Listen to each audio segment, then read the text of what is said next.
નમસ્કાર, પ્રણામ, સ્વાગત છે તમારું એક નવા વિડીયોમાં. મિત્રો, આજની કહાની એક સત્ય ઘટના છે, એટલે થોડો સમય કાઢીને અંત સુધી જરૂરથી સાંભળજો અને કોમેન્ટ બોક્સમાં હર હર મહાદેવ, જય શ્રી કૃષ્ણ જરૂરથી લખી દેજો. આજે રેખાએ કોર્ટમાંથી બહાર આવતી વખતે રાકેશને કહ્યું કે ચાલો, સારું થયું, આટલા દિવસોની માથાકૂટ પછી આજે આપણે બંનેના છૂટાછેડા થઈ ગયા. જે અત્યારે માત્ર અડધો કલાક પહેલા છૂટાછેડાના કાગળો પર એક સહી કરીને એનો એક હસબન્ડ બની ગયો હતો. ત્યારે રાકેશે કહ્યું કે આ રેખા, આજે તારી તમામ ઈચ્છાઓ પૂરી થઈ ગઈ. હવે તો તું ખુશ છે ને, કે હજુ પણ આમાં તને કોઈ શંકા છે? ત્યારે રેખાએ એક નજર રાકેશ તરફ નાખી અને કહ્યું કે હવે તમારી રોજ રોજની કચકચતી મારો પીછો છૂટ્યો છે. હવે હું શાંતિથી જીવી શકીશ. હવે મને કોઈ ટોકવા વાળું નહીં હોય. ત્યારે રાકેશે કહ્યું કે ઠીક છે રેખા, તું ખુશ રહેજે, પરંતુ ત્યારે જતા પહેલા એકવાર મારા ઘરે આવીને બધાને મળી લે. ત્યાર પછી તું પોતાના પિયરમાં જતી રહેજે. એમ પણ તમારી મા પાસે જઈને હું શું કરીશ? તમારી મા તો એમ પણ આખો દિવસ સૂઈ જ રહે છે. ઠીક છે, તમે કહો છો તો ચાલો, આજે છેલ્લી વાર તમારા ઘરે તો આવી શકું છું. તો ચાલ ને, આપણા બાળકો માનસી અને યશ પણ તને જોઈને ખૂબ જ ખુશ થશે. એક તો યશ અને માનસી તો મને ગઈકાલે જ મળવા માટે આવ્યા હતા, પરંતુ ઠીક છે, તમે કહો છો તો હું તમારા ઘરે જરૂર આવીશ. ત્યારબાદ રાકેશે પોતાની ગાડીનો આગળનો દરવાજો ખોલ્યો અને ગાડીમાં રેખા બેસી ગઈ. પછી એને ગાડીનો દરવાજો બંધ કરી દીધો. ત્યારે એમની બંનેની ઘર સુધીની મુસાફરી ચૂપચાપ પસાર થઈ ગઈ. ત્યારે એ બંને પોતપોતાના વિચારોમાં ખોવાયેલા હતા. રાકેશ સાથે છૂટાછેડા લઈને રેખા અત્યંત રાહત અનુભવી રહી હતી. ત્યારે એને પોતાના મનમાં અપાર શાંતિનો અહેસાસ થયો હતો. હવે એને રાકેશની રાત દિવસની કચકચ વિના જીવનની દરેક ક્ષણ શાંતિથી પસાર થવાના આભાસથી હળવળાશ અનુભવી રહી હતી. અને આ બાજુ રાકેશને એક વિચિત્ર એકલાતો અનુભવ થઈ રહ્યો હતો. દર્શક મિત્રો, તમે જણાવી દઈએ કે રેખા છેલ્લા 20 વર્ષથી રાકેશની જિંદગીમાં એક અભિન્ન અંગ હતી. એટલે વિચારે રહ્યો હતો એના વિના હવે એની જિંદગી પહેલા જેવી ખુશીઓથી ભરેલી નહીં રહે. એમનું જીવન ખૂબ જ સારી રીતે ચાલતું હતું, પરંતુ એમની વચ્ચે આ છૂટાછેડાની આફત ન જાણે ક્યાંથી આવી ગઈ. એણે ડૂબતા હૃદય સાથે વિચાર્યું. એટલામાં જ એનું ઘર આવી ગયું. ત્યારે પોતાની દીકરી માનસીએ આવી તેના પપ્પાને પૂછ્યું, આવી ગયા પપ્પા, શું છૂટાછેડા થઈ ગયા? ત્યારે રાકેશે કહ્યું, હા બેટા, થઈ ગયા છૂટાછેડા. ત્યારે જ માનસી તેના પપ્પાની પાછળ પાછળ એની મમ્મીને આવતી જોઈને ખુશીથી બોલી પડી, અરે વાહ, મારા મમ્મી પણ આવી ગઈ છે. એવું કહીને માનસી તેની મમ્મીને ગળે વળગી પડી. એટલામાં જ રાકેશની માં પોતાના રૂમમાંથી નીકળીને બહાર આવ્યા. ત્યારે રેખાએ તેમના ચરણ સ્પર્શ કર્યા. ત્યારે રાકેશની માતાએ ચરણ સ્પર્શ કરતી વખતે પોતાની વહુને પોતાના ગળે લગાડી લીધી અને કહ્યું, જીવતી રે દીકરા, સદા સુહાગન. એટલું બોલીને આગળના શબ્દો તેમના ગળામાં ઝટકી ગયા. કદાચ ત્યારે એમને ખ્યાલ આવી ગયો કે હવે રેખાને આ આશીર્વાદ આપો એ અપ્રમાણિત હતો. ત્યાર પછી એમણે કહ્યું, ચાલ રેખા, હાથ મોં ધોઈને ટેબલ પર આવી જા, હું ખાવાનું બનાવું છું. ત્યારે રેખાએ કહ્યું, અરે માં, તમે એકલા એકલા શું કરશો? ચાલો, હું પણ આવું છું રસોડામાં તમને મદદ કરવા માટે. અરે બેટા, તું બાળકો પાસે એસીમાં જઈને બેસ, કારણ કે આટલા તડકામાં તું બહારથી આવી છે. અરે ના માં, હું ઠીક છું, તમે જઈને એસીમાં બેસો, હું જમવાનું બનાવું છું. માં, મારો ફક્ત રાકેશ સાથેનો સંબંધ તૂટ્યો છે, તમારા લોકો સાથેનો સંબંધ નહીં. ચાલો, તમે બહાર જાઓ, હું જમવાનું બનાવું છું. છૂટાછેડા પછી એને આ રીતે ઘરના કામોમાં લગાવેલી પોતાની સાસુની ખચરાટોને અનુભવી અને રેખાએ એના સાસુને ખંભેથી હાથ પકડી અને રસોડાની બહાર પ્રેમથી ધકેલી દીધા અને એ પોતે રસોડામાં ઘૂસી ગઈ.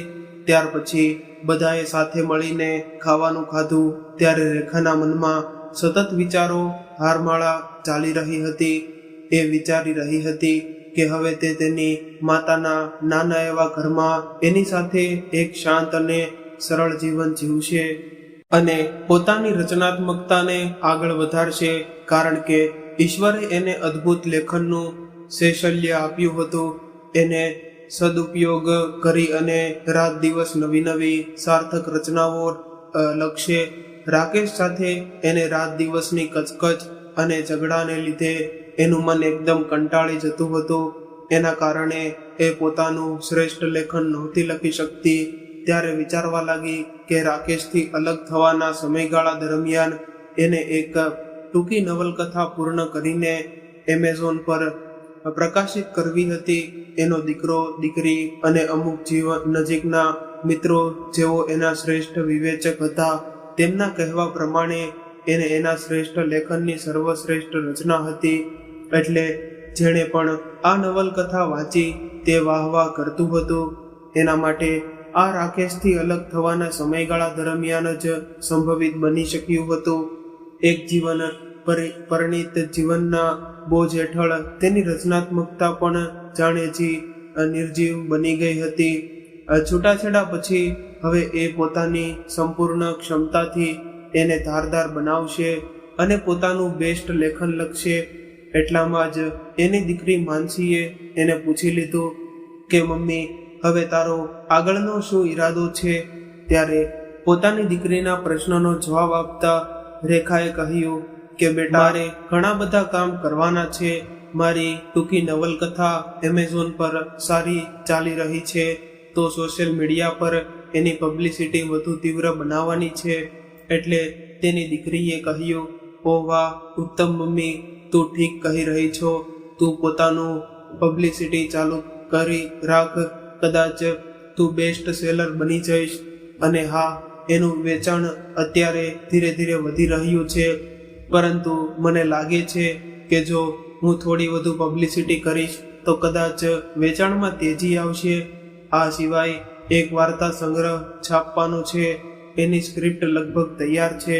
બસ ફાઇનલ એડિટિંગ કરીને તેને પ્રકાશન કે તે ત્યાં મોકલવાનું છે. ખૂબ સરસ મમ્મી, ઓલ ધ બેસ્ટ. ચલો હવે તમે પપ્પા સાથે ચેસ રમો. પપ્પા તમારી સાથે ચેસ રમવાનું ખૂબ જ મિસ કરે છે. ગઈકાલે મેં કહ્યું કે મારી સાથે રમી લો તો એણે મને ના પાડી દીધી અને બોલ્યા, મને રેખા સાથે જ રમવાની મજા આવે. એટલે ત્યારે રેખા અને રાકેશ બંને ચેસ રમવા લાગ્યા. રાકેશ રેખા સાથેના છૂટાછેડાને લઈને કોઈ પણ રીતે ખુશ નહોતો. એનું ધ્યાન વારંવાર રમતમાંથી ભટકી રહ્યું હતું અને ત્યારે રેખાએ જોતજોતામાં એને હરાવી દીધો અને એને ઉત્સાહિત થઈને બૂમ પાડી, લો રાકેશ, મેં તમને હરાવી દીધા. આજે તમે બરાબર ન રમ્યા, તમારું ધ્યાન ક્યાંય બીજે હતું. ત્યારે રાકેશે કહ્યું, અરે મેડમ, આ રમતને છોડો. તમે તો મને જીવનની રમતમાં પણ જબરદસ્ત પરાજિત આપ્યો છે. ત્યારે રેખાએ રાકેશની આ વાતોનો કોઈ પણ જવાબ ન આપ્યો અને ચૂપ રહી. રમત પૂરી થતાં જ રેખા પોતાના પિયરમાં પાછી આવી રહી. પોતાની માના ઘરે પહોંચીને કપડાં બદલીને એને પોતાની માના રૂમનું ડોકિયું કર્યું. ત્યારે એ રોજની જેમ સૂઈ રહી હતી. એટલામાં જ એના ફોનની રિંગ વાગી. કેનેડામાં રહેતી એનાથી ઉંમરમાં લગભગ 10-12 વર્ષ મોટી એની એક કઝિન મમતાનો ફોન હતો. એણે કહ્યું, રેખા, રાકેશ કુમારને કહેવું છે તમે બંને ક્યારે કેનેડા આવવાનો પ્રોગ્રામ બનાવો ને. વર્ષો વીતી ગયા અને તને રાકેશને જોયા એને. ત્યારે રેખાએ કહ્યું કે મમતા, મેં તો રાકેશ સાથે છૂટાછેડા લઈ લીધા છે. હવે હું ક્યારેય એકલી જ કેનેડા આવીશ. એટલે મમતાએ કહ્યું, શું છે તે રાકેશ સાથે છૂટાછેડા લઈ લીધા? તું આ શું કહી રહી છે? તું ભાનમાં તો છે ને? તમારા લગ્નના આટલા વર્ષો પછી છૂટાછેડા. આ શું ગાંડાપણું છે રેખા? હું તો તમને બંનેને એક આઈડિયલ કપલ માનતી હતી, પરંતુ તે તો ખૂબ જ શોકિંગ સમાચાર સંભળાવ્યા. ત્યારે રેખાએ કહ્યું, રાકેશ જેવા લાગે છે એવા છે નહીં મમતા દીદી. તમારી બંનેની બહુ લાંબી વાત છે, ફરી ક્યારે હું તમને કહીશ. ત્યારે મમતાએ કહ્યું કે હું તો સપનામાં પણ નહોતી વિચારી શકતી કે તમારા બંને વચ્ચે છૂટાછેડા થશે. હવે રેખા, તું એકલી કેવી રીતે રહીશ? પતિના સહારા વિના જિંદગી એકલા વિતાવવી એ કોઈ મજાક નથી. અરે દીદી, આ કેવી મૂર્ખામી ભરી વાતો કરી રહી છે તું? અમારી વચ્ચેનો સંબંધ ખૂબ જ ગૂંગળામણ ભર્યો બની ગયો હતો. હું રાકેશ સાથે ખુલીને શ્વાસ પણ નહોતી લઈ શકતી. હું પોતાના પગ પર જ છું, કોઈના સહારાની મારે જરૂર નથી. જીવનના હાથ બક્કે હવે હું પોતાના દમ પર પોતાની શરતો પર જીવવા માંગુ છું. છેલ્લા અમુક વર્ષોથી રાકેશની દાદાગીરી અને કચકચ હદથી પણ વધારે વધી ગઈ હતી. એની તાનાશાહી અને કચકચને કારણે મારી રાતોની ઊંઘ પણ હરામ થઈ ગઈ હતી. એક દિવસ તો હદ થઈ ગઈ. એમને મારા પર હાથ ઉપાડી દીધો. તો બોલ, હું કેટલું સહન કરું? નાના રેખા, લગ્ન કોઈ ઢીંગલા ઢીંગલીની રમત નથી કે જેને તમે ઈચ્છો ત્યારે તોડી નાખો. હું તારી આવી મૂર્ખામી ભરી વાત સાથે બિલકુલ સંમત નથી. ઠીક છે દીદી, અત્યારે હું ફોન મૂકું છું. ક્યારેક મળીશ તો હું તને વિગતવાર આખી વાત કહીશ. ઠીક છે રેખા, બાય બાય, ટેક કેર. ત્યારે મમતા સાથે ફોન પર વાત કરીને રેખા થોડી પરેશાન થઈ ગઈ. તેની વાતોએ એના અશાંત મનના મહાસાગરમાં હલચલ મચાવી દીધી. હવે તેના મનમાં દુબઈ થવા જઈ અને એને પોતાના આ નિર્ણય પર શંકા થવા લાગી. શું રાકેશને છૂટાછેડા આપવાનો એનો ફેસલો યોગ્ય હતો? ત્યાર પછી એને પોતાની નકારાત્મક વિચારસરણીને વિરામ આપ્યો અને પોતાની જાતને એમ કહીને કે તે કંઈ ખોટું નથી કર્યું. રેખાએ રાકેશ સાથે પોતાનો સંબંધ નિભાવવામાં કોઈ પણ કસર નહોતી છોડી. એમની સાથેના પોતાના સંબંધને તે હંમેશા પૂરું સમર્પણ આપ્યું છે. પરંતુ રાકેશ જ તને પ્રેમ, ભાન અને સન્માન આપી શક્યા, જેની તું ખરેખર હકદાર હતી. તે એની પાસે શું માંગ્યું હતું? બસ પોતાના માટે થોડી સ્પેસ અને તેમની નજરમાં પોતાની અસ્મિતાની કદર અને ઇજ્જત. અને આ એક પત્નીનો કાયદેસરનો અધિકાર છે. અને જે સંબંધમાં પરવા અને સન્માન ન હોય, આવા સંબંધને અંત લાવી દેવો એ વધુ સારું છે. એટલું ન વિચાર રેખા, તેમને છૂટાછેડા આપીને કંઈ ખોટું નથી કર્યું. આ છૂટાછેડા એને પોતાની અને પોતાના બાળકોની મરજીથી લીધા છતાં, પરંતુ એમ છતાં પણ એમના મનના એક ખૂણામાં એક કાંટો એને ખેંચી રહ્યો હતો. કદાચ એના સંસ્કાર અને પરંપરાગત મન એવા એના પતિ સાથેના સંબંધને સ્વેચ્છાએ તોડી નાખવાના નિર્ણય પર પ્રતિકાર આપી રહ્યું હતું. ત્યારે એ સ્પષ્ટ રીતે કંઈ વિચારી નહોતી શકતી. એટલે પોતાના રૂમમાં આવી ગઈ અને પલંગ પર સૂઈ ગઈ. ત્યારે એના વીતેલા દિવસોની સ્મૃતિઓ એના મનમાં યાદ આવવા લાગી. ત્યારે એને બિલકુલ પણ ભાન ન રહ્યું. મિત્રો, એ આજથી લગભગ 25 વર્ષ પહેલા રાકેશ સાથે વૈવાહિક સંબંધમાં બંધાઈને જાણે આકાશમાં ઉડવા લાગી હતી. એના લગ્નના પ્રથમ વર્ષમાં રાકેશ એના સપનાનો રાજકુમાર, દરેક રીતે એક આદર્શ પતિ સાબિત થયો હતો. એની જે પણ ઈચ્છા હોય એ તરત જ પૂરી કરી દેતો હતો. શરૂઆતમાં એ એની પાછળ પાગલ હતો. ત્યારે વાતમાં મુક્તપણે હસવાનો એનો ઉદ્ધત સ્વભાવ રેખાને ખૂબ જ ગમ્યો હતો. એના એક નમ્ર સ્વભાવની, શાંત અને પોતાનામાં વ્યસ્ત રહેવાવાળી છોકરી હતી. તે લગ્ન પહેલા હંમેશા પોતાની બહેનપણીઓને કહેતી કે મને તો વાતોડિયો અને મજાકિયા સ્વભાવના છોકરા ગમે છે. તેઓ જીવનની દરેક પળ હસતા હસતા વિતાવે છે. હું તો પોતાની જેવા શાંત અને ગંભીર સ્વભાવના છોકરા સાથે લગ્ન કોઈ પણ સંજોગોમાં નહીં કરું. મારી જેમ જો એ પણ ઓછું બોલવા વાળો હશે તો એકબીજાનું મોઢું જોતા જોતા જ આખી જિંદગી બની જશે. ત્યારે રાકેશ સાથેની પ્રથમ મુલાકાતમાં એના મોજીલા અને બહુભાષી સ્વભાવથી પ્રભાવિત થઈ ગઈ હતી. એનો દરેક બાબતમાં મજાક કરવાનો સ્વભાવ એને ખૂબ જ ગમ્યો હતો. કિશોરાવસ્થાથી તેના હસમુખ સ્વભાવના પતિની છબી અને પોતાના મનમાં વસાવી રાખી હતી. રાકેશ બિલકુલ એવો જ હતો, પરંતુ જીવનના 20 વર્ષ જોયેલી રેખાએ એને વાતનો જરાય ખ્યાલ નહોતો કે આ દરેક ચમકતી વસ્તુ સોનું નથી હોતી. ઘણી વખત માનવનો સ્વભાવ પણ પોતાના ચમકતા આવરણથી ઢંકાયેલો હોય છે, પરંતુ એ હોય છે પિત્તળ, પરંતુ એ ખાલી ચમકતા સોનાનો આભાસ કરાવે છે. સમય જતાં રાકેશના વ્યક્તિત્વ પરની પોલીસ પોતાની ચમક ગુમાવી બેઠી અને ત્યારે રેખાએ અહેસાસ થયો કે રાકેશ વાસ્તવમાં એ નથી કે જેણે તેણે વિચાર્યું હતું. સમય જતાં પોતાના પતિના સાચા સ્વભાવને જાણ્યા પછી એ અત્યંત નિરાશ થઈ ગઈ. ડગલે ને પગલે પતિનો મનોમન અને મોજીલો સ્વભાવને જોઈને દરેક ક્ષણે મરતી ઉપરથી ખુશીઓનો આભાસ કરાવતા એના વ્યક્તિત્વમાં જરાય ગંભીરતા નહોતી, બલકે છીછરાપણું હતું. રાકેશ મહિલાઓની ઉપસ્થિતિમાં પોતાનું સંતુલન ગુમાવી બેસતો, તેમનું ધ્યાન આકર્ષિત કરવા માટે વારે ઘડીએ બોલતો, નિમ્ન કક્ષાની મજાક કરતો, ખરાબ ભાષાનો ઉપયોગ કરતો. દર વખતે કોઈ પણ મહિલાની ઉપસ્થિતિમાં પોતાના પતિની નિમ્ન હરકતો જોઈને રેખા મનમાં ને મનમાં લોહીના આંસુએ રડી અને તે કોઈ પણ વાતમાં એની ઈચ્છા અનિચ્છાનું જરાય ધ્યાન ન રાખતો. એ દરેક વાતમાં પોતાનું ચલાવતો.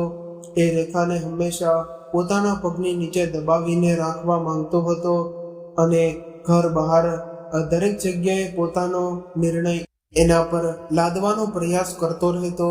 ત્યારે પોતાની પતિ સાથે એનું નિરાશાજનક જીવન પણ ઘર, ગૃહસ્થ, બાળકો અને યુનિવર્સિટીની દોડધામમાં વીતવા લાગ્યો હતો. હવે ત્યારે સમાજની નજરમાં તેઓ એક આદર્શ પતિ પત્ની હતા, પરંતુ તેઓ પણ મનથી ઘણાય દૂર હતા. દિવસે ને દિવસે એમની વચ્ચેનું અંતર વધતું જતું હતું. ત્યારે પોતાના પતિના ખરાબ સ્વભાવથી ઉપજેલી એકલતાની ભરપાઈ કરવા માટે રેખાએ પોતાની જાતને પોતાના કામમાં લીન કરી દીધી. લગ્ન પહેલા જ એને અંગ્રેજી સાહિત્યમાં PhD કરી હતી અને હવે સ્થાનિક યુનિવર્સિટીમાં પ્રોફેસર તરીકે જોબ કરી હતી. એક લેખિકા પણ હતી અને ખૂબ જ ભાવુક અને સંવેદનશીલ પણ હતી. જ્યારે પણ એ પોતાના પતિના મનમોજી અને નિરંકુશ સ્વભાવથી આહત હતી નથી, તો ત્યારે એની વિકૃત આહત ભાવનાઓ, કવિતાઓ અને વાર્તાઓના એના દર્દનું વર્તન લખતી હતી. એના લગ્નના પછીના શરૂઆતના અમુક વર્ષો સંપૂર્ણપણે પોતાની યુનિવર્સિટીની નોકરી અને પોતાના બાળકોની દેખભાળમાં વીત્યા.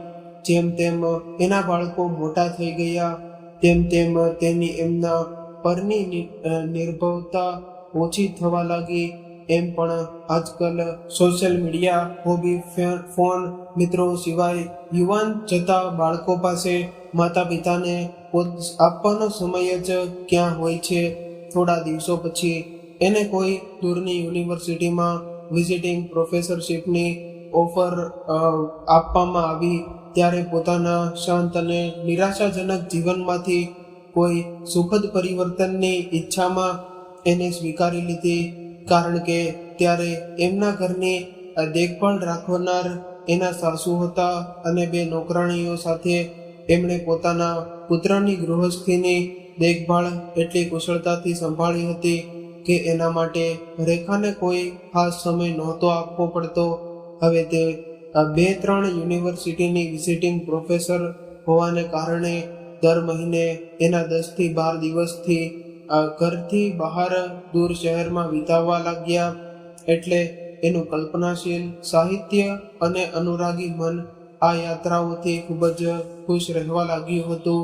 નવા સ્થળોના ફ્રેશ વાતાવરણમાં એને પોતાના સાહિત્ય સર્જન માટે ભરપૂર મસાલો મળતો હતો. ત્યારે એ પોતાની એ યાત્રાઓને ખૂબ જ એન્જોય કરવા લાગી હતી.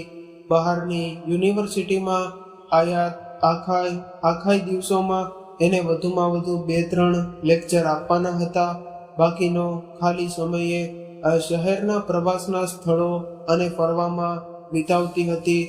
દૂરના શહેરોની આ યાત્રાઓએ એના 2 રંગ જીવનમાં નવા રંગો ભરી દીધા હતા.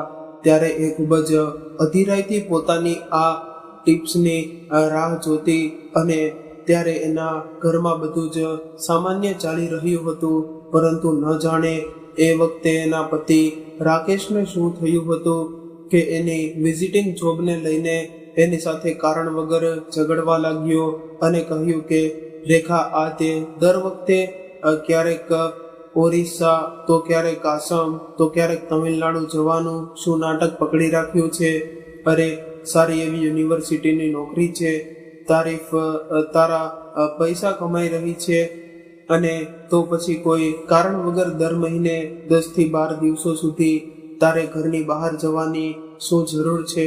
ત્યારે રેખાએ પોતાના પતિને કહ્યું, રાકેશ, તમે આ શું કહી રહ્યા છો? આપની આ ઘર ગૃહસ્થી તો ઠીકઠાક ચાલી રહી છે. માજી બધું સારી રીતે મેનેજ કરી રહ્યા છે. બાળકોને પણ હવે મારી કોઈ જરૂર નથી રહી. બંને સવારથી ઘરેથી નીકળી અને સાંજે જ ઘરે પાછા આવે છે. બંને પોતપોતાના ફિલ્ડમાં સારી રીતે સેટ થઈ ગયા છે. એકાદ વર્ષમાં તો આપણા બંને બાળકો પણ પોતપોતાની નોકરી માટે બહાર જતા રહે છે. મેં આ વિઝિટિંગ પ્રોફેસરશીપ એટલા માટે તો લીધી છે કે ભવિષ્યમાં જ્યારે આપણા બંને બાળકો આપણાથી દૂર જતા રહે તો મને ખાલીપનો ન લાગે. નવી નવી યુનિવર્સિટીમાં જવું, એમનું અલગ અલગ વાતાવરણ, અલગ અલગ કલ્ચર, નવા નવા લોકોને મળવું, એમની સાથે વાતચીતોની આપ-લે કરવી, આ બધામાંથી ઘણું બધું મને શીખવા પણ મળે છે. સાથે જ નવા નવા સ્થળો ફરવા અને જોવા મળે છે. અને સૌથી મહત્વની વાત તો એ છે કે હું પોતાની આ ટ્રીપ્સને ખૂબ જ એન્જોય કરું છું. રાકેશ ક્યારેક મને પણ અમારી સાથે પણ ચાલો ને આ ટ્રીપ્સ પર, અને રાકેશ આ ટ્રીપ્સ દરમિયાન સાથે સાથે હું કેટલું બધું ઉત્તમ પણ લખી શકું છું. આ લેખન દ્વારા સાહિત્યની દુનિયામાં મેં મારી પોતાની ઓળખ મેળવી છે. ત્યારે રાકેશે ગુસ્સે થઈને કહ્યું કે આ ફરવું અને રખડવું તમને જ મુબારક છે મેડમ. તું એટલી મોઢું ઉઠાવીને ફરવા માટે ઘણી છે, પરંતુ તું મને પણ પોતાની સાથે સાથે રખડાવવાનું કહે છે. રેખા, તું પોતાના ઘર ગૃહસ્થિથી સંભાળી નથી શકતી અને દરરોજ નવા નવા આશ્ચર્યો જ રજૂ કરે છે. ત્યારે રેખાએ નિરાશ થઈને કહ્યું કે રાકેશ, તમે આવું તો ન બોલો. મને જે ગમે છે શું તે કરવાનો મારો અધિકાર નથી? અને હવે તમે પણ મારી સાથે અન્યાય કરી રહ્યા છો. અચ્છા, તને મેં સજા કરીને એ અન્યાય કર્યો? હું બસ એ જ કહી રહ્યો છું કે પોતાની ઘર ગૃહસ્થી, પતિ અને બાળકોને ભગવાનના ભરોસે છોડી અને દર ભટકવું એ એટલું યોગ્ય છે? જરા મને પણ તો સમજાય. ત્યારે રાકેશે ખૂબ જ કડક સ્વરમાં પોતાની પત્ની રેખાને ઠપકો આપ્યો. એટલે ત્યારે રેખાએ પોતાનો હોશ ગુમાવીને સહેજ ગુસ્સામાં પોતાના પતિ રાકેશને જવાબ આપ્યો, તમારા મેણા અને ટોણાને સાંભળીને હું આ ટ્રીપ્સ દરમિયાન પર જવાનું બંધ કરી દઈશ. એ તમારી ગેરસમજ છે.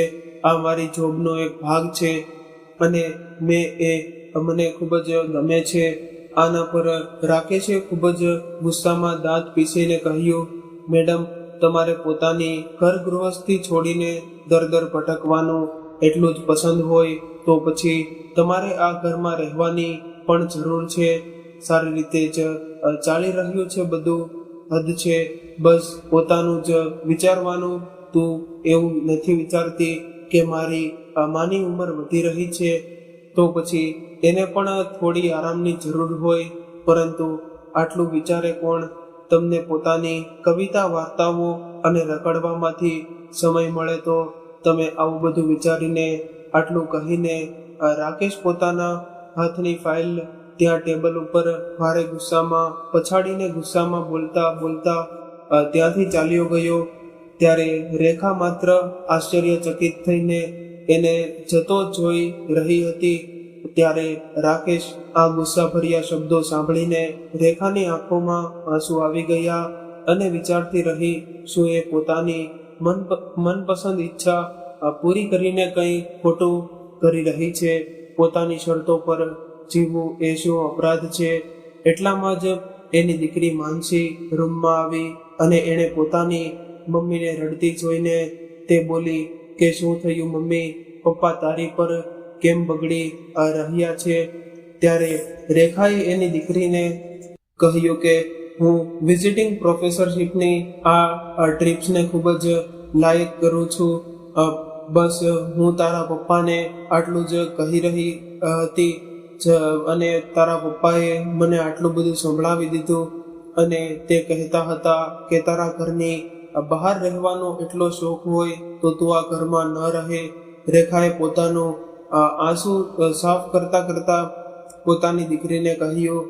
એટલે ત્યારે માનસીએ કહ્યું, અરે મમ્મી, આખરે તું પપ્પાને આવી વાતોને મનમાં ન લે.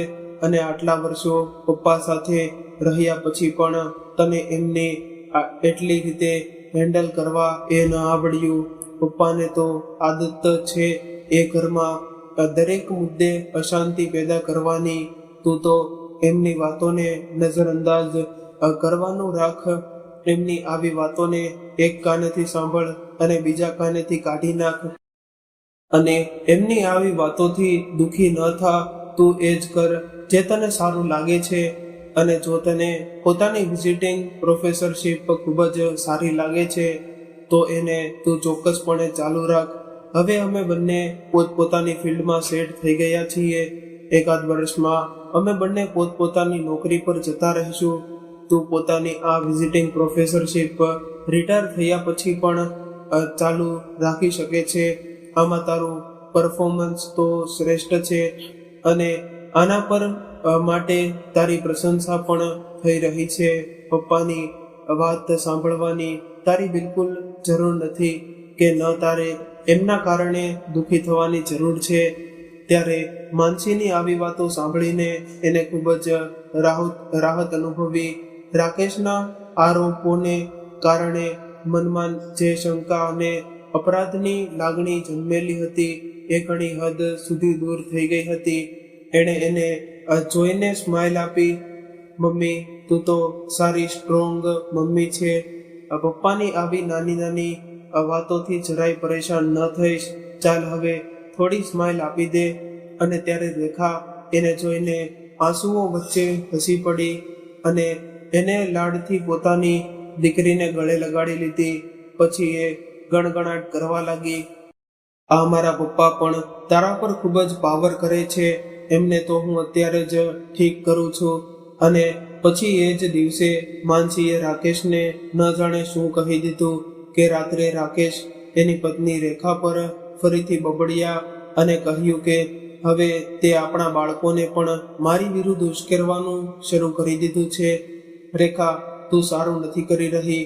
હું પોતાની ભૂલ સ્વીકારવાને બદલે મોટી કરવા પર દોષારોપિત કરી રહી છે. તમને એમનો ખૂબ જ ગુસ્સાવાળો વિકૃત ચહેરો જોઈને રેખા ચૂપ જ રહી. તે દિવસથી પણ પછી તેઓ એનાથી ખૂબ જ નારાજ રહેવા લાગ્યા હતા. એમણે એની સાથે સીધી રીતે વાત કરવાનું પણ બંધ કરી દીધું હતું. જ્યારે પણ બોલતા કડવું જ બોલતા.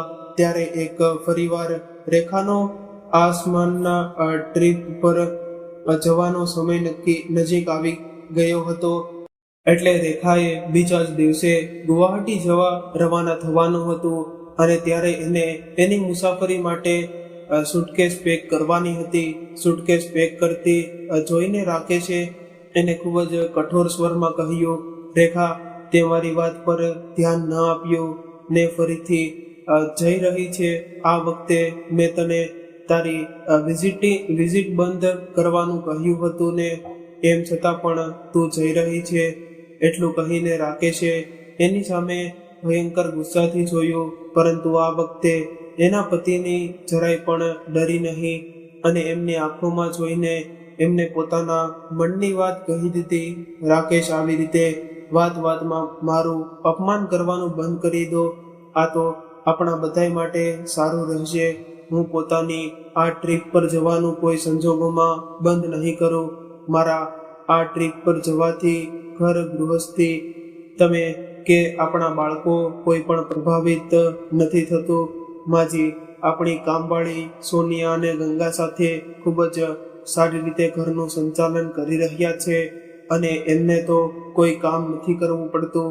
કામ તો એ બંને જ કરે છે ને માજીએ તો મને બસ એમને માર્ગદર્શન આપવાનું હોય છે. આપણા બાળકો પણ હવે એટલા નાના નથી રહ્યા કે એમને મારી જરૂર પડે.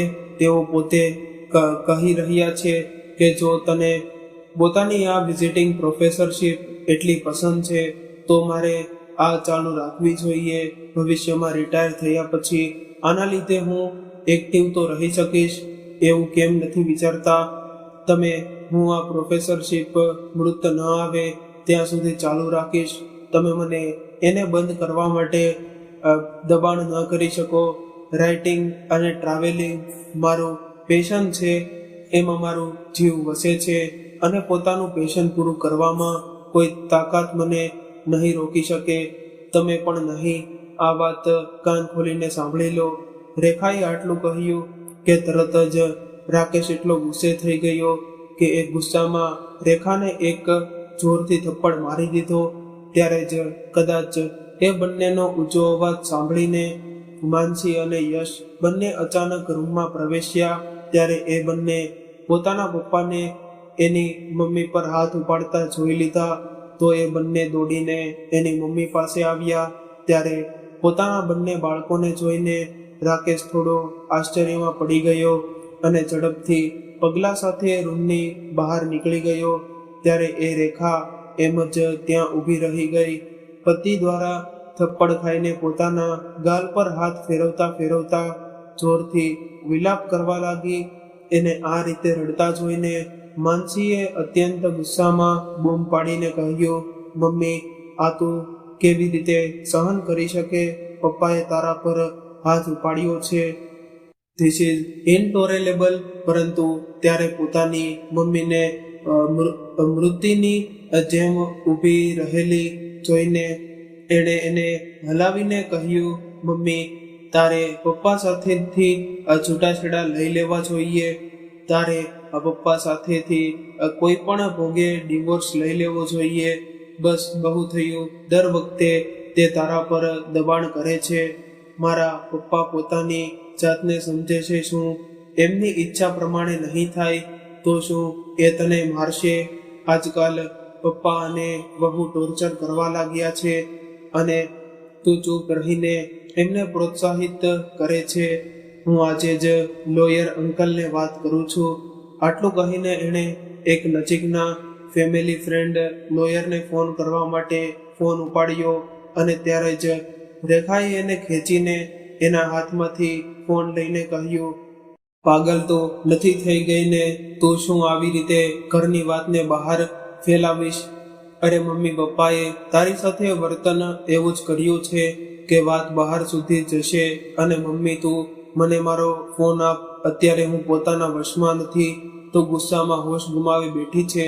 પાગલ થઈ ગઈ છે કે શું? હવે આ ઉંમરે હું છૂટાછેડા કઈ રીતે લઈ શકવાની?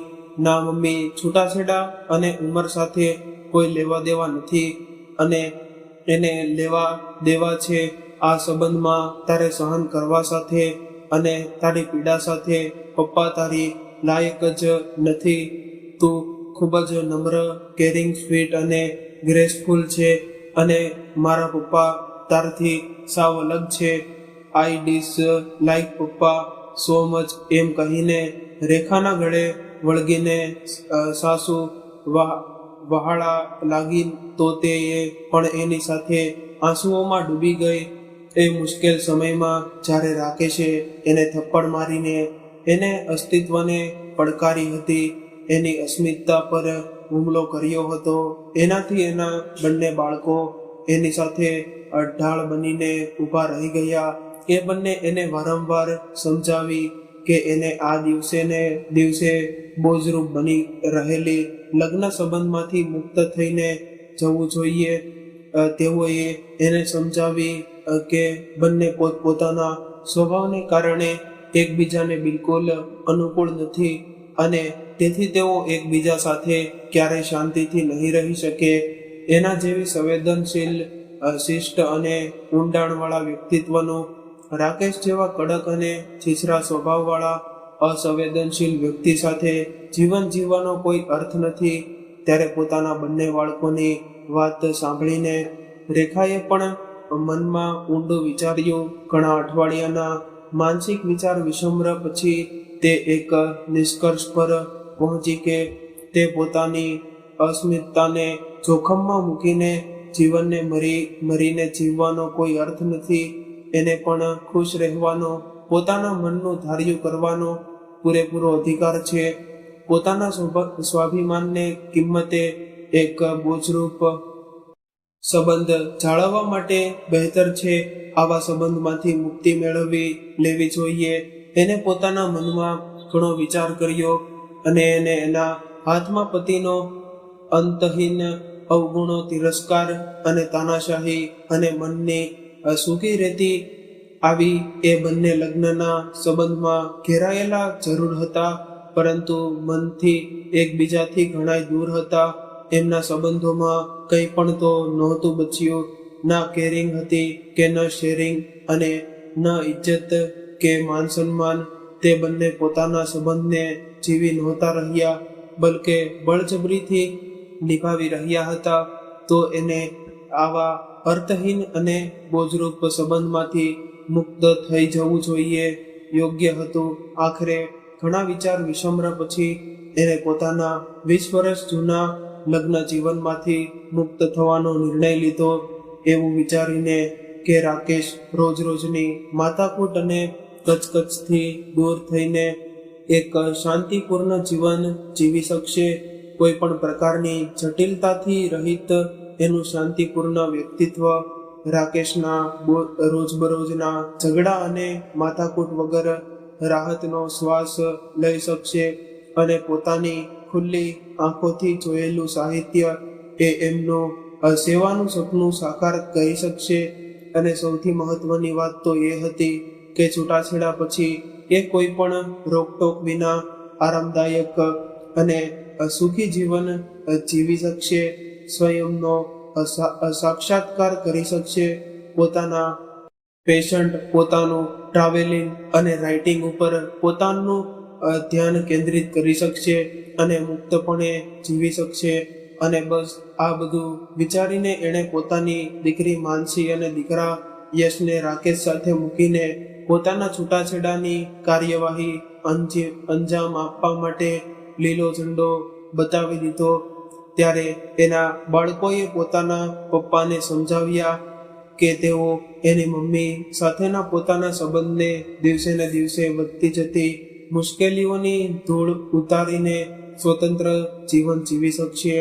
એ એકબીજાના વિરોધાભાસી સ્વભાવને કારણે એ બંને ક્યારેક એક સાથે ખુશ નહીં રહી શકે. એટલે બહેતર એ છે કે એમને બંનેએ અલગ થઈને ખુશ રહેવું જોઈએ. અત્યારે આખરે જિંદગી ખુશીઓનું તો બીજું નામ છે. રાકેશને પોતાના સત્રે રેખા સાથે કોઈ ફરિયાદ નહોતી. રેખાએ ખૂબ જ શાંત, પ્રેમાળ અને સમજદાર, સારા સ્વભાવની શાંતપ્રિય સ્ત્રી હતી. એણે રાકેશ સાથે સંવાદિત સ્થાપિત કરવાના તમામ શક્ય પ્રયાસો કર્યા હતા, પરંતુ રાકેશના આધાર જેવા અને ખરાબ સ્વભાવને કારણે એના તમામ પ્રયાસો નિષ્ફળ ગયા. આખરે પોતાના બાળકો દ્વારા ઘણું સમજાવ્યા પછી એ રેખાએ છૂટાછેડા આપવા માટે તૈયાર થઈ ગયો.